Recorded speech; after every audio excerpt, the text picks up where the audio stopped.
Hello and welcome to Firefighting in Canada this week. It's Friday, May 26, 2017. Today's edition is brought to you by FFIC of Canada, a division of CVIS Incorporated, Canada's largest insurer of firefighters. I'm Tamar Atik, and here are the top stories. A government audit has found that dozens of First Nations lack the resources to fight fires. Fire Chiefs Associations in Ontario and Quebec have agreed to work together on training and fire prevention. And Firefighting in Canada columnist Samantha Hoffmann recommends that fire departments learn the art of storytelling for effective public education. An Indigenous and Northern Affairs Canada audit has found 53 reserves without proper firefighting equipment and training.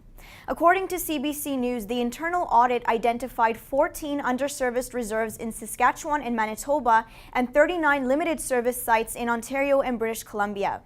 But Blaine Wiggins, Executive Director of the Aboriginal Firefighters Association of Canada, says far more First Nations lack proper firefighting resources. He says 40 reserves in British Columbia alone are deemed dysfunctional and unable to respond to fires. The association is working with government to develop solutions. The presidents of the Quebec and Ontario Fire Chiefs Associations signed a partnership agreement last weekend in Quebec City.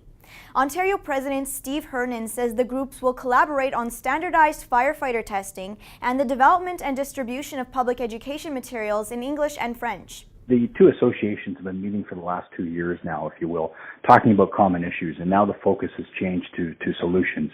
And what our two associations have basically agreed to is to look for some common solutions to some issues which are out there that they're facing in Quebec and what we're facing here in Ontario.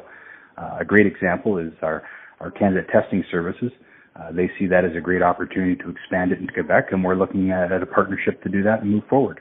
In the May issue of Firefighting in Canada, Public Fire and Life Safety Officer Samantha Hoffmann says good storytelling is one of the best ways to promote safety.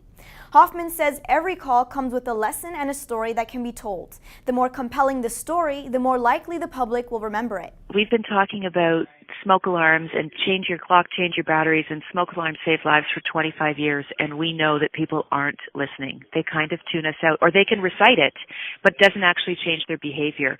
When we add a human element, when we give them something that they can relate to, like a story, like another community member, it seems to sink in.